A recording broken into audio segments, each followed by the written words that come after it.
নমস্কার বন্ধুরা, কেমন আছেন? আশা করি সবাই খুব ভালো আছেন, আর আমিও বেশ ভালো আছি। আজকের ওয়েদার ছিল ঝম বৃষ্টি, আর সেই সুযোগে আমি বানিয়ে নিলাম একটা স্পেশাল বিরিয়ানি। তার জন্য লাগবে গ্রিন চাটনি, আর আমি তার জন্য বানিয়ে নিলাম একটা গ্রিন চাটনি।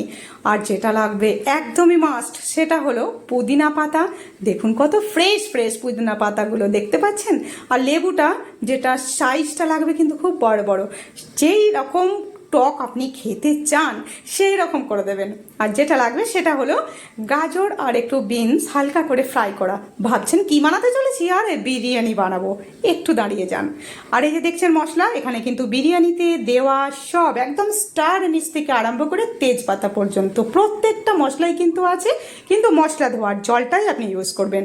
এখানে চিকেনটা সিদ্ধ বসিয়ে দিয়েছি, শুধুমাত্র মশলা ধোয়ার জলটা দিয়ে আর একটু নুন দিয়ে, আর চিকেনগুলো হালকা করে হোয়াইট অয়েলে ফ্রাই করে নিয়েছিলাম। চালের জলটাও সেদ্ধ বসিয়ে দিয়েছি, তার মধ্যে দিয়েছি কটা পুদিনা পাতা, তেজপাতা আর নুন। চালটা দেখুন এখানে সকাল থেকেই আমি ভিজিয়ে রেখেছিলাম, জানেনই ভালো করে চালটা আগে থেকে ভিজিয়ে রাখলে একটু লম্বা হয়। চিকেনটাও রেডি।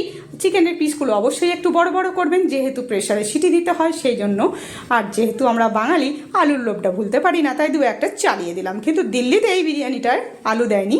আর এই বিরিয়ানিটা কোথায় খেয়েছিলাম বলছি এক্ষুনি। এই যে দেখুন হাঁড়িটা বসিয়েছি, এর মধ্যে কিন্তু একটু অয়েল, যেটাকে আমি গাজরটা আর ওই বিনসটা ফ্রাই করেছিলাম, সেই অয়েলটা দিয়ে কিন্তু হাঁড়িটা বেশ ভালো করে দিয়ে বেশ বিরিয়ানিটা জমিয়ে করে খেতেও বসে গেলাম দুপুরবেলা।